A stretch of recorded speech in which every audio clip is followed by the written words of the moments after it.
എല്ലാവർക്കും മഞ്ജൂസ് ക്രാഫ്റ്റ് വേൾഡിൻ്റെ പുതിയൊരു വീഡിയോയിലേക്ക് സ്വാഗതം. അപ്പോൾ നമ്മൾ ഇന്നൊരു റിങ് മോതിരമാണ് ഉണ്ടാക്കാൻ പോകുന്നത്. നമുക്കതിന് വേണ്ടിയിട്ട് ഒരു സ്റ്റോൺ ലേസ് ആണ് ആദ്യം ആവശ്യമായിട്ടുള്ളത്. നമ്മുടെ കൈയുടെ അളവിന് എടുത്തിട്ട് സ്റ്റോൺ ലേസ് നമ്മൾ ആദ്യം കട്ട് ചെയ്തെടുക്കുക. എന്നിട്ടൊരു ട്രാൻസ്പെറൻറ്റ് ഷീറ്റ് പേപ്പർ എടുത്തിട്ട് അതിൽ നല്ല നീളത്തിന് പശ തേച്ച് കൊടുക്കുക. ഈ സ്റ്റോൺ ലേസ് ഒട്ടിക്കാൻ വേണ്ടിയിട്ടാണ് നമ്മൾ ഈ പശ ഇങ്ങനെ ട്രാൻസ്പെറൻറ്റ് ഷീറ്റ് പേപ്പറിലേക്ക് തേക്കുന്നത്. പശ അതിൽ അപ്ലൈ ചെയ്ത് കൊടുത്തു കഴിഞ്ഞതിന് ശേഷം സ്റ്റോൺ ലേസ് നന്നായിട്ട് നിവർത്തി ആ ഒരു സ്റ്റോൺ മുകളിൽ വരുന്ന രീതിയിലേക്ക് ആ ഒരു ട്രാൻസ്പെറൻറ്റ് ഷീറ്റിലേക്ക് നന്നായിട്ടൊന്ന് ഒട്ടിച്ചു കൊടുക്കുക. ഇനി ഇത് നമ്മൾ നന്നായിട്ടൊന്ന് ഡ്രൈ ആകാം, നന്നായിട്ട് ഉണങ്ങാനായിട്ട് വെക്കണം.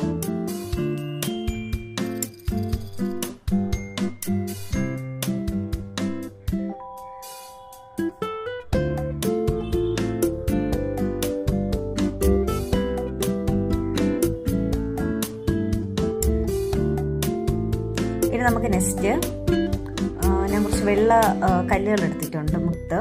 ആ മുത്തിനെ നമുക്കൊന്ന് ഒരു പൂവിൻ്റെ ഷേപ്പിലേക്ക് കോർത്തെടുക്കാം.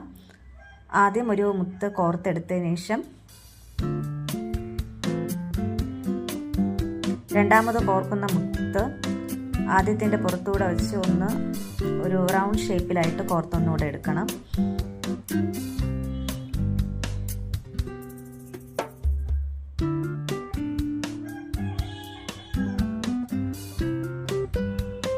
നല്ല അതിനൊരു ബലവും കിട്ടും. ഒരു റൗണ്ട് ഷേപ്പിൽ ബാക്കിയെല്ലാം കൂടെ എടുക്കാനാണ് ഇങ്ങനെ ചെയ്യുന്നത്. അപ്പോൾ അടുത്ത നെക്സ്റ്റ് സെക്കൻഡ് ചെയ്യാം.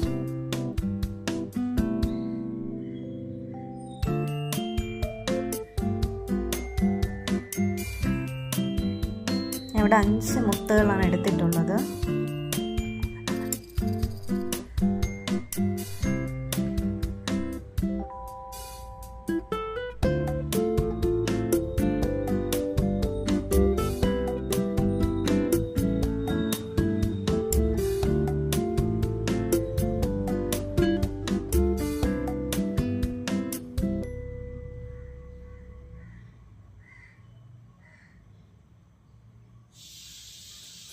പരസ്പരം അങ്ങോട്ടും ഇങ്ങോട്ടും കൂടി നൂല് എല്ലാത്തിലും കൂടെ ചേർത്ത് നന്നായിട്ട് ടൈറ്റ് ചെയ്ത് എടുക്കണം.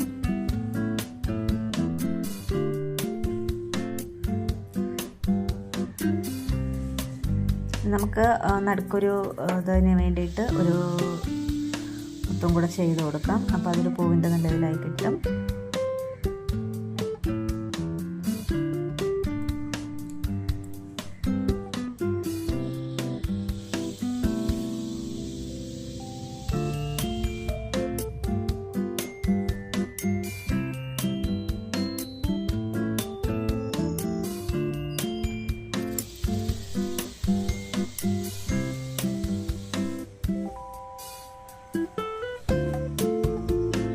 അപ്പോൾ അത് നമ്മൾ കട്ട് ചെയ്തെടുത്തിട്ടുണ്ട്. ആ സമയം കൂടെ നമ്മുടെ സ്റ്റോൺ ലേസ് നമ്മൾ ട്രാൻസ്പെറൻറ്റ് ഷീറ്റിൽ ഒട്ടിച്ചിരുന്നത് നന്നായിട്ട് ഉണങ്ങി കിട്ടിയിട്ടുണ്ട്. നമുക്കിനത് ആ ഒരു ട്രാൻസ്പെറൻറ്റ് ഷീറ്റിൽ നിന്ന് സ്റ്റോൺ ലേസ് നമുക്ക് കട്ട് ചെയ്തെടുക്കാം.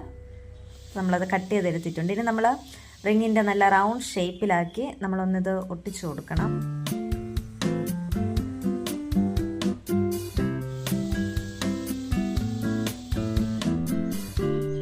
അതിനെ ഒട്ടിക്കുന്നതിന് മുമ്പ് തന്നെ നമുക്ക് നമ്മൾ നേരത്തെ ചെയ്ത് വെച്ച ഒരു സ്റ്റോൺ വെച്ച് ചെയ്ത പൂവിൻ്റെ ആ ഒരു പോർഷൻ കൂടെ നമുക്ക് ഇതിലോട്ടൊന്ന് ചെയ്ത് കൊടുക്കാം.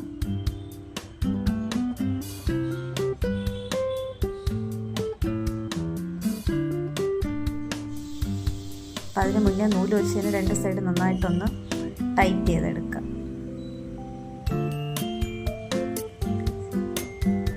നമ്മൾ ടൈറ്റ് ചെയ്ത് കഴിഞ്ഞാൽ നമുക്കിനി ഈ നൂലിൽ വെച്ച് തന്നെ സ്റ്റോൺ കൂടെ ഇതിലോട്ടൊന്ന് ചെയ്ത് കൊടുക്കാം.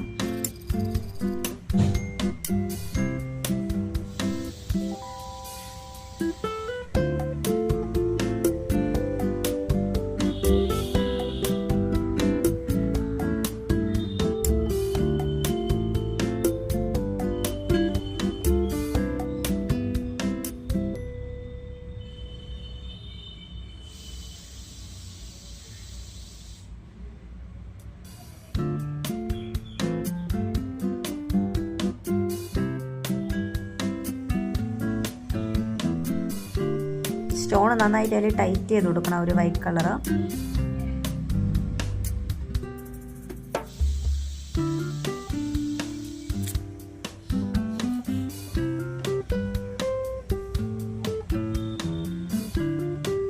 എന്നിട്ട് ബാക്കി വരുന്ന ഒരു ത്രെഡൊക്കെ നമുക്ക് കട്ട് ചെയ്ത് കളയാം.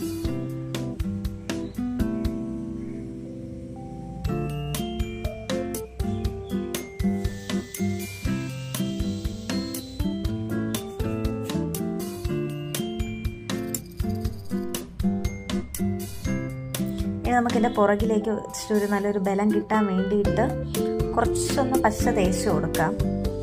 അപ്പോൾ പശ തേച്ച് അവിടെ നമ്മൾ വയ്ക്കുമ്പോൾ എന്തായാലും ഒരു ഭാഗം നന്നായിട്ട് ബലമായിട്ടിരുന്നോളും. അപ്പോൾ അതുകൊണ്ട് തന്നെ പുറകുവശത്തേക്ക് നമ്മൾ നൂലിട്ട് നന്നായിട്ട് ടൈറ്റ് ചെയ്തിട്ടുണ്ടെങ്കിൽ കൂടി ഒന്നുകൂടെ ഒന്ന് ടൈറ്റ്നെസ് കിട്ടാൻ വേണ്ടിയിട്ട് നമുക്ക് പശ തേക്കാം. ഇതാണ് നമ്മുടെ ഫൈനൽ ലുക്ക് എന്ന് പറയുന്നത്. അപ്പോൾ എല്ലാവർക്കും വീഡിയോ ഇഷ്ടപ്പെട്ടു എന്ന് കരുതുന്നു. പിന്നെയും ചാനൽ കാണുക. വീഡിയോ ഇഷ്ടപ്പെട്ടെങ്കിൽ ലൈക്ക് ചെയ്യുക, ചാനൽ സബ്സ്ക്രൈബ് ചെയ്യുക. Thank you.